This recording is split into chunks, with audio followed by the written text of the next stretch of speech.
Welcome friends. इस video में इस इमेज को देखकर आपको समझ में आ रहा होगा कि कुछ चीज़ें हम देखते हैं लिक्विड में तैरती हैं और कुछ चीज़ें लिक्विड में डूब जाती हैं। ठीक है, तो काफ़ी कुछ तो इसके बारे में हम इससे पहले वाले वीडियो में जान चुके हैं, सीख चुके हैं। यदि आप नहीं जाने हैं, नहीं देख पाए वीडियो, तो वो चैनल पे उपलब्ध है, आप देख सकते हैं। थोड़ा सा यहाँ और डिस्कस कर देना चाहता हूँ कि किसी ऑब्जेक्ट के तैरने या डूबने के पीछे दो फैक्टर काम करते हैं। सबसे पहली चीज कि कोई भी ऑब्जेक्ट जब लिक्विड में डुबाई जाती है तो लिक्विड के द्वारा उस ऑब्जेक्ट पर एक फोर्स ऊपर की ओर लगाया जाता है, जिस फोर्स को हम कहते हैं अपथ्रस्ट या बाइंड फोर्स। ठीक है, और ये बाइंड फोर्स दो बातों पे डिपेंड कर रहा है। सबसे पहली चीज कि ऑब्जेक्ट का साइज क्या है, वॉल्यूम क्या है, कितनी जगह वो घेरता है जब उसे लिक्विड में डाला जा रहा है तो। ठीक, और दूसरी चीज क्या डिपेंड करती है बाइंड फोर्स के लिए, लिक्विड की डेंसिटी। अगर डेंसिटी आपके लिए नया शब्द है तो आप इससे रिलेटेड वीडियो देख सकते हैं, it is available on channel. तो दो बातें अब यहाँ काम कर रही हैं, एक तो ऑब्जेक्ट के द्वारा घेरे जाने वाला जगह यानी उसका वॉल्यूम, और दूसरी चीज लिक्विड की डेंसिटी। तो चलिए इस पर आगे बात करते हैं। सबसे पहले तो float means to stay above the surface of the water. Water के ऊपर जो चीज है उसे हम तैर रही है, उसी को फ्लोट कहेंगे। Sink means to go below the surface of the water. जब वही डूब जाती है, पानी के अंदर चल जाती है, तो उसे हम डूबना कहते हैं। यहां जो काम कर रहा है, buoyancy is the tendency of an object to float in a liquid. ये हर एक ऑब्जेक्ट की टेंडेंसी होती है, प्रवृत्ति होती है कि जब उसे लिक्विड पे डाला जाए तो वो तैरे। अब नहीं तैर रही तो उसके पीछे दूसरा लॉजिक काम कर रहा है, लेकिन उसकी टेंडेंसी होती है कि मैं तैरूं। अभी जो मैंने बायंट या बायंसी बताया उसके बारे में। ठीक, अगला density is the degree of compactness of an object.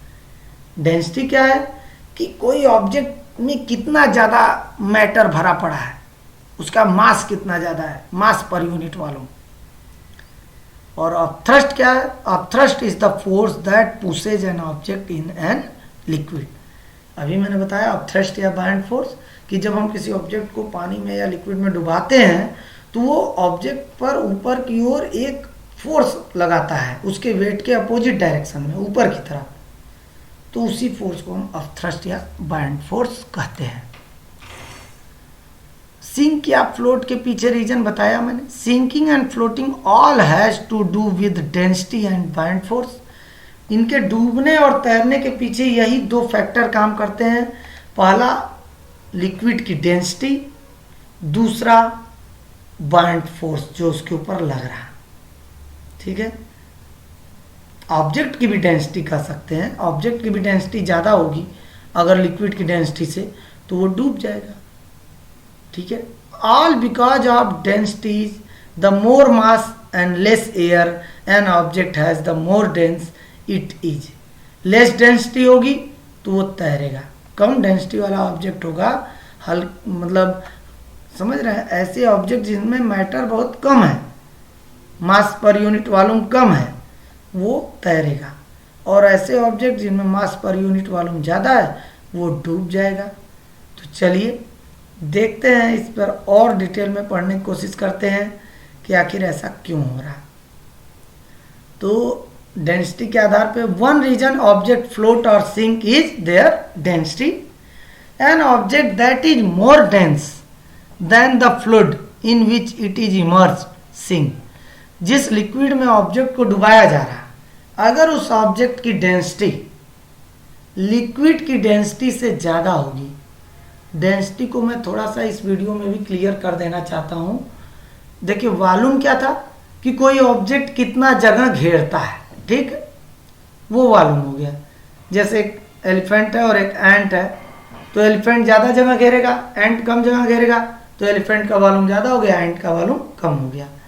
मास क्या है कि किसी ऑब्जेक्ट के अंदर, भाई आपको पता है कि हर एक चीज एटम और मॉलिक्यूल से मिलकर बनी है, तो किसी ऑब्जेक्ट के अंदर कितना ज्यादा एटम और मॉलिक्यूल भरा है वो उसके मास उतना ज्यादा होगा।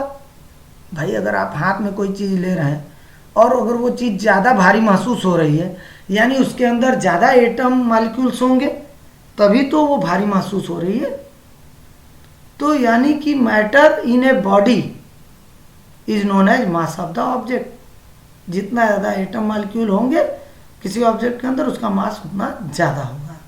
ठीक, तो डेंसिटी क्या हुई? अब डेंसिटी को समझने के लिए ये समझिए कि आप मान लीजिए सेक्शन 8A1 9th A1 है, 9th A2 है, ठीक है। दो सेक्शन में 50-50 बच्चे पढ़ते हैं, इनका वॉल्यूम सेम है, यानी कमरे का साइज सेम है, ठीक।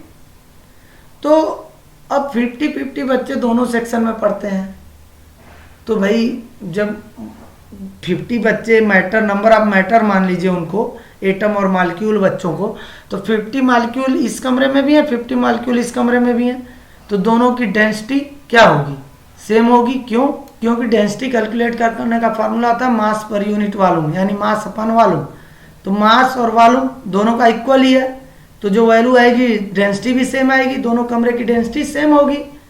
लेकिन अब कह दिया जाए कि सेक्शन ए के सभी बच्चे सेक्शन बी में जाके बैठे हैं, सेक्शन बी में 50 बच्चे ऑलरेडी हैं, इसके भी 50 बच्चे उसमें जाके बैठ गए, तो अब नंबर ऑफ मैटर बढ़ गए ना।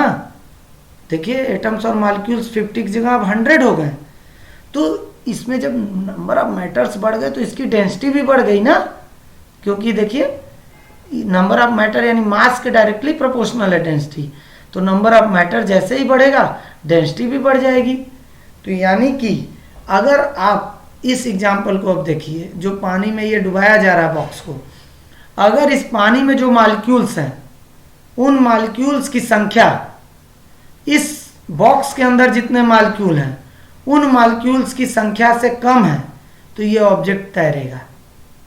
यदि इसमें और इसमें बराबर मॉलिक्यूल्स हैं तो ये इस तरह डूबी हुई अवस्था में तैरेगा, और यदि इसमें जो मॉलिक्यूल्स हैं, एटम्स हैं, उनकी संख्या इस वाटर के मॉलिक्यूल्स की संख्या से ज़्यादा है तो ये डूब जाएगा। क्यों? क्योंकि जब इसमें ज़्यादा होंगे तो इसकी डेंसिटी ज़्यादा हो गई, इसकी डेंसिटी कम हो गई। An object that is less dense than the fluid, fluid से कम डेंसिटी है तो वो तैरेगा।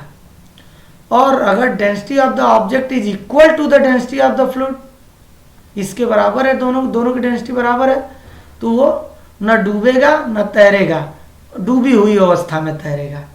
और यदि तीसरा केस, ये ज़्यादा डेंसिटी है इसकी इससे, लिक्विड से, तो वो पानी में डूब जाएगा। ठीक है, चलिए आगे देखते हैं। यहाँ पे भी वही समझाया गया है कि डेंसिटी ऑफ ऑब्जेक्ट की डेंसिटी अगर पानी की डेंसिटी से ज़्यादा है, अरे कम है, तो वो तैरेगा। अगर दोनों की डेंसिटी, ऑब्जेक्ट और लिक्विड की डेंसिटी इक्वल है, तो इस तरह बीच में डूबी हुई अवस्था में तैरेगा। और यदि डेंसिटी ऑफ ऑब्जेक्ट ज़्यादा है लिक्विड से तो वो डूब जाएगा। यही कारण है कि जो लकड़ी का ब्लॉक तैर रहा था और लोहे की कील जो कि उससे छोटी है वो डूब गई। क्यों? क्योंकि लकड़ी के ब्लॉक में जो मैटर है, नंबर ऑफ मैटर, यानी उसकी डेंसिटी इस लिक्विड से कम थी, इसीलिए वो तैर रहा था। और लोहे की कील, उसकी जो डेंसिटी थी वो इस लिक्विड से ज़्यादा थी, इसी वजह से वो डूब गया।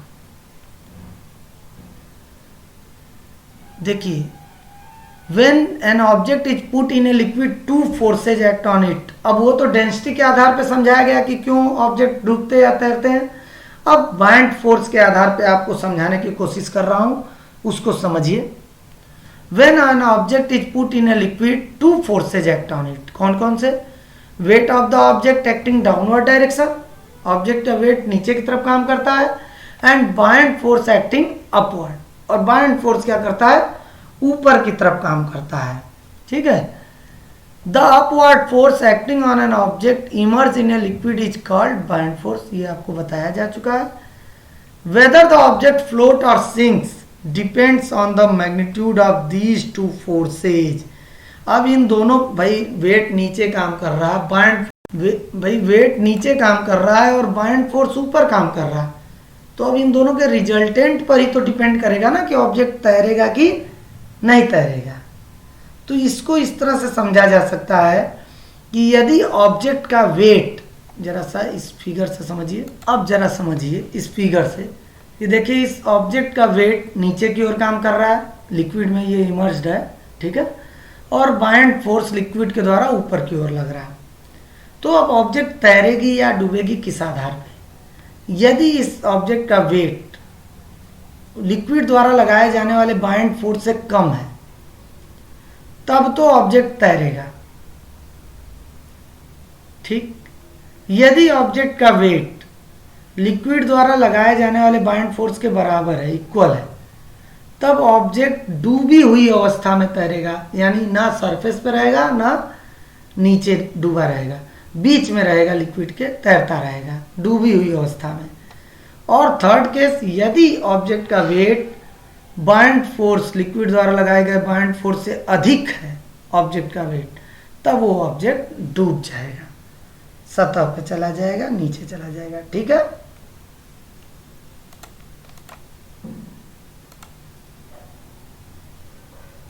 अब आर्किमिडीज प्रिंसिपल जान लेना बहुत जरूरी है, क्योंकि इन सारे बातों के पीछे अगर कोई है तो वो है आर्किमिडीज प्रिंसिपल ही। अब ये आर्किमिडीज प्रिंसिपल की भी एक छोटी सी स्टोरी है, जरा सा सुन लीजिए आप। ऐसी स्टोरी है ये कि बताया जाता है कि ये आर्किमिडीज जी एक मंत्री थे किसी राजा के यहाँ, ठीक है, मंत्री या यूँ कहिए साइंटिस्ट ही थे। तो क्या हुआ कि वो राजा को मन हुआ कि मैं एक मुकुट बनवाऊं अपने लिए, क्राउन बनवाऊं सोने का, गोल्ड का। तो उन्होंने एक सुनार को, एक गोल्ड स्मिथ को बुलाया और जो गोल्ड का एक ब्लॉक दे दिया, और वो सोनार उस ब्लॉक को लेकर चला गया, कहा कि ठीक है मैं बना दूंगा इसका क्राउन। और उसके बाद जब वो क्राउन बनाकर वापस लाया, तो क्राउन बनाकर वापस लाया तो जो है क्राउन दिया राजा को, बहुत सुंदर क्राउन देखने में लग रहा था। लेकिन राजा ने जब उसे अपने हाथों में लिया, किंग ने, तो उसे महसूस हुआ कि ये कुछ हल्का है, उससे जितना उसको गोल्ड दिया गया तो उससे ये कुछ हल्का है।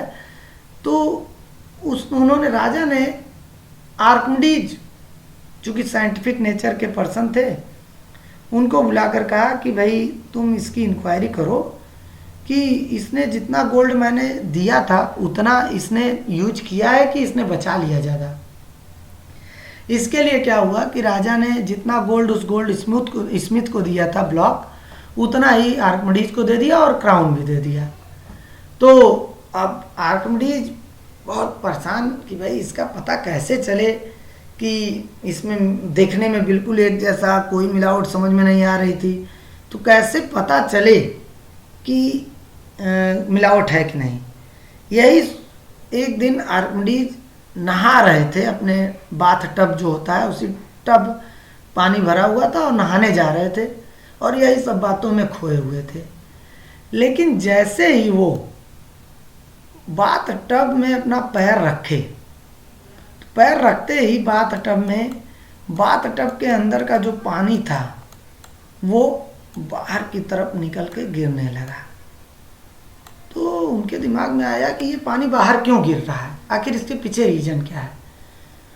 तो वो समझ गए कि इसके पीछे रीजन ये है कि जब मैं इसमें बैठ रहा हूँ या इमर्स्ड हो रहा हूँ, डूबने की कोशिश कर रहा हूँ, बैठने की कोशिश कर रहा हूँ, यानी मैं जितना जगह घेर रहा हूँ उतने जगह का वाटर डिस्प्लेस हो रहा है। चूंकि ये बाथ टब पूरा भरा है और ऊपर पानी जा नहीं सकता, इसीलिए ये वाटर नीचे की तरफ गिर रहा है।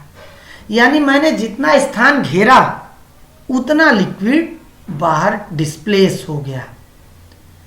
तो इस आधार पर उनको आइडिया मिल गया और वो इतने खुश हुए कि वो उसी नहाए ही, आधा तिया नहाए ही थे, उसी में टॉवेल लपेटे और दौड़ते हुए भाग गए, यूरेका यूरेका यूरेका चिल्लाते हुए राजा की तरफ भाग गए। ये एक वर्ड है जहाँ के वो राजा थे वहाँ पे यूरेका का मतलब मिल गया वो चिल्ला रहे थे। तो राजा ने बहुत खुश हुए, कहे कैसे भाई बताइए जरा प्रूफ कीजिए। तो उन्होंने क्या किया कि 2 बाल्टी में पानी भर के मंगवाया, और जब बाल्टी में पानी भर के मंगवाया तो उस पानी में एक बाल्टी में उन्होंने क्राउन डाल दिया, बाल्टी के नीचे भी एक मतलब वो प्लेट लगा दिया बड़ा सा, ताकि जो पानी डिस्प्लेस हो तो वो उस प्लेट में आ जाए। तो एक बकेट में उन्होंने डाल दिया क्राउन और एक बकेट में उन्होंने डाल दिया वो सोने का ब्लॉक। अब दोनों से वाटर डिस्प्लेस हुआ, और जो दोनों प्लेट में वाटर डिस्प्लेस हो गया उस वाटर को कलेक्ट कर लिया गया अलग अलग पॉट में, ठीक है। अब दोनों का वेट किया गया स्प्रिंग बैलेंस से, या उनके पास जो भी औजार थे इंस्ट्रूमेंट थे उससे। अब वो वेट किए तो क्राउन वाले वाटर का वेट कम आया, और जो सोने का ब्लॉक था गोल्ड का उसके वाले वाटर का वेट ज़्यादा आया। तो अब क्वेश्चन उठा गोल्ड स्मिथ से कि भाई ये बताओ, जब तुमने उतना ही गोल्ड यूज किया जितना दिया गया था, तो दोनों के द्वारा इक्वल वाटर डिस्प्लेस होना चाहिए था, क्योंकि दोनों की डेंसिटी सेम थी। लेकिन यहाँ तो वेट अलग अलग आ रहा है। इसका मतलब कि तुमने कुछ ना कुछ मिलावट किया है, जिसकी वजह से डेंसिटी में चेंज आ गया। और इस तरह से आर्किमिडीज ने उसी समय ये प्रिंसिपल दिया, जो कि आज बहुत फेमस है, और आप आगे एग्जाम्पल देखेंगे कई चीज़ों पे ये लागू होता है। Archimedes principle states that when an object is partially or completely immersed in a fluid, it experiences an upthrust which is equal to the weight of the fluid displaced by it. Archimedes कहते हैं कि जब कोई वस्तु या object किसी liquid में डुबाई जाती है तो वह लिक्विड के अंदर अपने वॉल्यूम के बराबर, समझ रहे हैं, अपने वॉल्यूम के बराबर का जो लिक्विड है उसको डिस्प्लेस कर देता है और उसके स्थान को ले लेता है। भाई आप किसी भी ऑब्जेक्ट को, जब इस स्टोन को इसके अंदर डुबाया गया तो ये इस वाटर को डिस्प्लेस किया होगा ना, तभी ना उसकी जगह पे ये गया, उतना जगह घेर रहा है ना। तो जितना जगह वो घेरता है उतना ही वाटर वो डिस्प्लेस कर देता है। यही आर्किमिडीज का प्रिंसिपल है।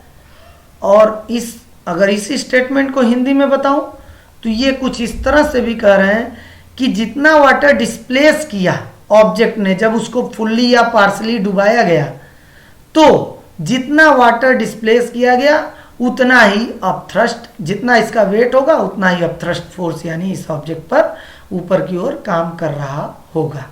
तो ये भी एक तरीका है अपथ्रस्ट फोर्स को कैलकुलेट करने का।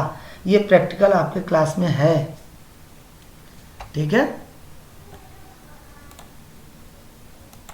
देखिए एक्सपेरिमेंट्स के द्वारा भी ये पाया गया है कि जो ऑब्जेक्ट का वेट है उसमें एक आभासी कमी होती है, और वो कितने होती है, उसके द्वारा जितना वाटर डिस्प्लेस किया गया उसके वेट के बराबर, ठीक है। तो जो ये प्रसिद्ध यूनानी साइंटिस्ट थे, इन आर्किमिडीज ने सबसे पहले अपने प्रयोग में इसको ज्ञात किया था।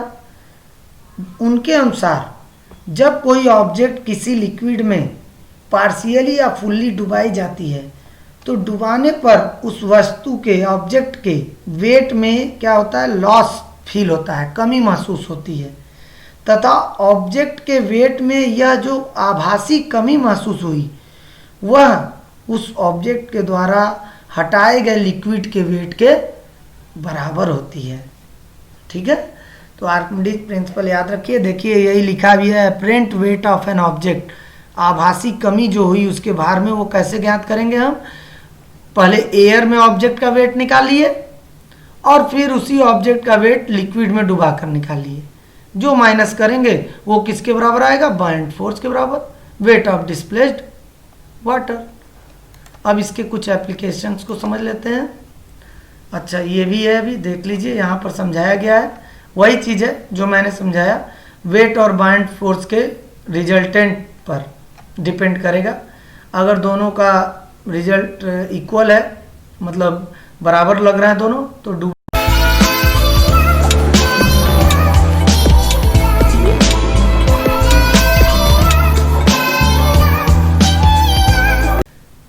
वही चीज जो मैंने समझाया कि अगर बायंड फोर्स और वेट ऑब्जेक्ट का वेट अगर कम है, बायंड फोर्स ज़्यादा है तो ये तैरेगा। अगर वेट ज़्यादा है, बायंड फोर्स कम है तो ये डूब जाएगा। और वेट और बायंड फोर्स अगर इक्वल है तो ये दोनों तैरेंगे इस तरह डूबी हुई अवस्था में। ठीक है, इसके अब कुछ एप्लीकेशंस के बारे में भी हम लोग बात कर लेते हैं। ये इस पर बेस्ड बहुत से एप्लीकेशन है, थोड़ा आपकी जानकारी के लिए अब बता दूं मैं। जो ये डूबने तैरने का नियम है वो प्लवन्स लॉ के नाम से भी जाना जाता है। तो आर्किमिडीज का जो ये प्रिंसिपल है और प्लवन का जो लॉ है, इसका डेली जीवन में हम बहुत से एग्जाम्पल देखते हैं। जैसे लोहे का कोई जहाज पानी पर तैरता रहता है, आप देखें, जहाज यानी शिप, लेकिन लोहे की एक कील यानी आयरन नेल पानी में डूब जाती है। इसका कारण क्या है? जहाज की, शिप की जो विशेष स्पेशल बनावट है वही इसके पीछे रीजन है। शिप का आकार लोहे की जो चादर है उसकी सहायता से इस प्रकार बनाया जाता है कि उसके अंदर का बहुत सा भाग खोखला होता है, और जब इसको पानी में उतारा जाता है तो ये फैला हुआ आकार व खोखला होने के कारण इसके द्वारा जो हटाया गया डिस्प्लेस्ड वाटर का वेट है वो शिप के वेट से अधिक होता है। भाई, जो शिप को पानी में डाला गया तो शिप के द्वारा जो हटाया गया वाटर का वेट है, डिस्प्लेस्ड वाटर का, उसका वेट इस शिप के वेट से क्या होता है? इस शिप के वेट अधिक होता है। ठीक है, जिसके कारण इस पर अधिक अपथ्रस्ट काम करता है, बायंड फोर्स काम करता है, और जहाज यानी शिप तैरता रहता है।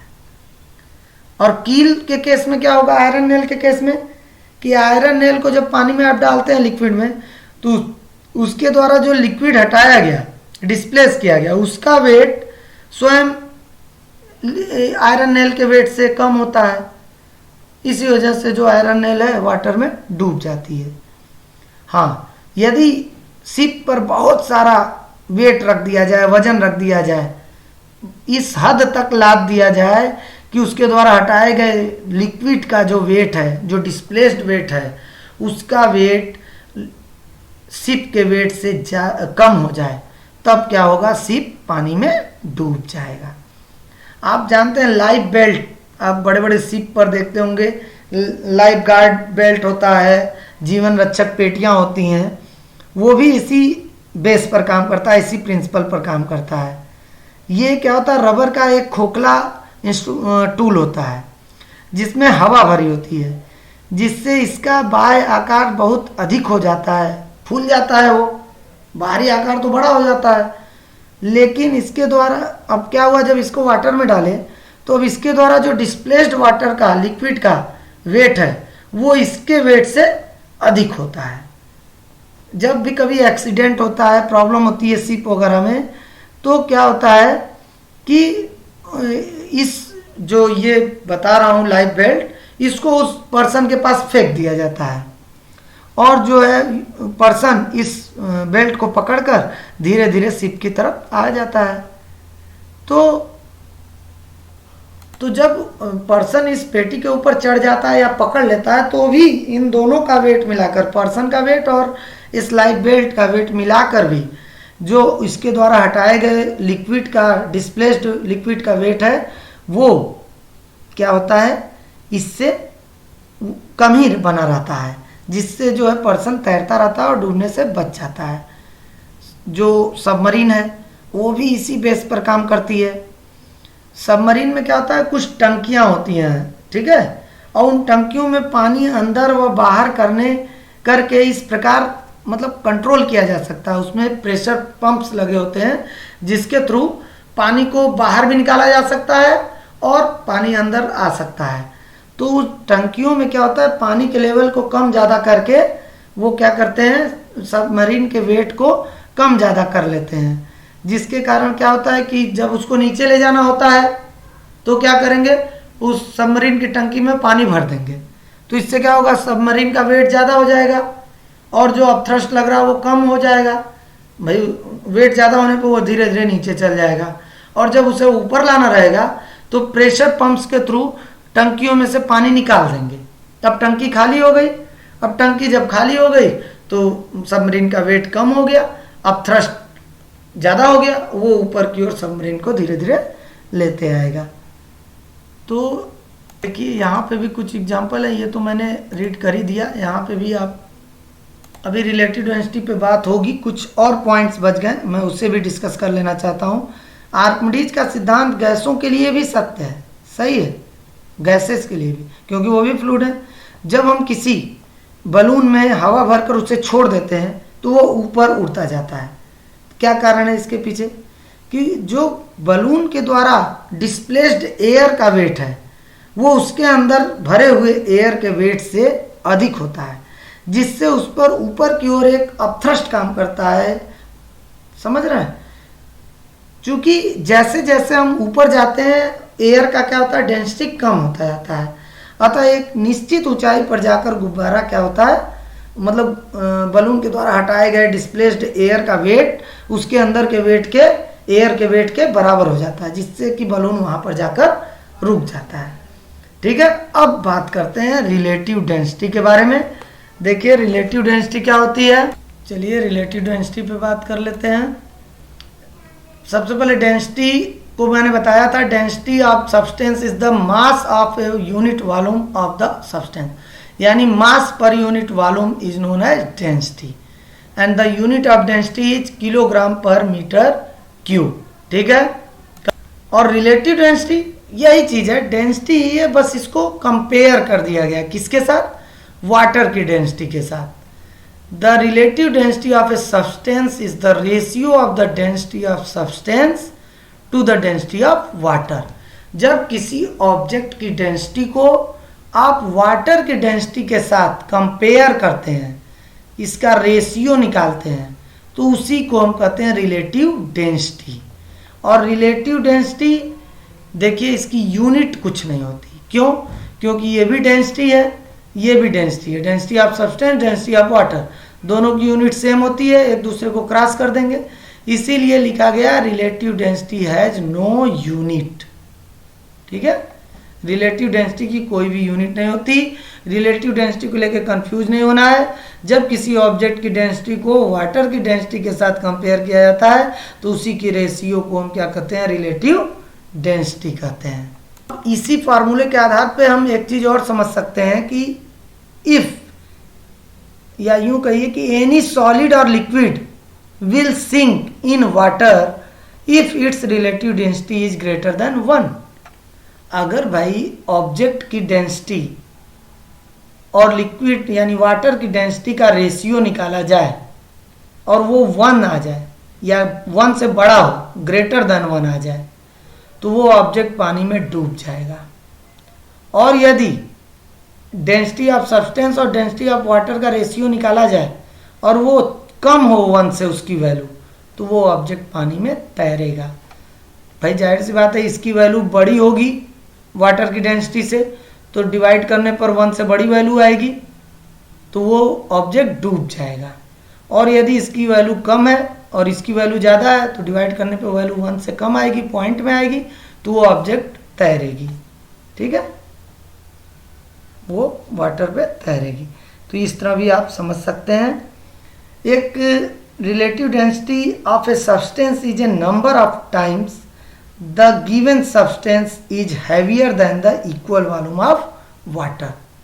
इस चीज को रिप्रेजेंट करता है। जैसे एक एग्जांपल देखिए, when we say that the relative density of silver is 10.5, जब हम ये कहते हैं कि सिल्वर की रिलेटिव डेंसिटी कितनी है 10.5, क्योंकि यूनिट तो कुछ होगी नहीं रिलेटिव डेंसिटी की, it means silver is 10.5 times heavier than equal volume of water. यानी इसका मतलब ये हुआ कि जो सिल्वर के बराबर वॉल्यूम का ही अगर वाटर ले लें तो वो जो सिल्वर है वाटर के वॉल्यूम का 10.5 टाइम्स हैवियर होगा। इस तरह के क्वेश्चंस आपके एक्सरसाइज में भी दिए हुए हैं और पूछता भी है, तो आपको इसका जवाब देना पड़ेगा। तो याद रखिएगा, इस तरह का क्वेश्चन आएगा तो आपको यही लिखना पड़ेगा, इट मीन्स कि ऑब्जेक्ट इज 10.5 या जितना भी दिया है उतने times heavier than the equal volume of water. अगर ये वीडियो आपको पसंद आया हो, समझ में आया हो, तो सब्सक्राइब जरूर करें, बेल आइकन प्रेस करें ताकि मेरे नए वीडियोज आपको मिलते रहें।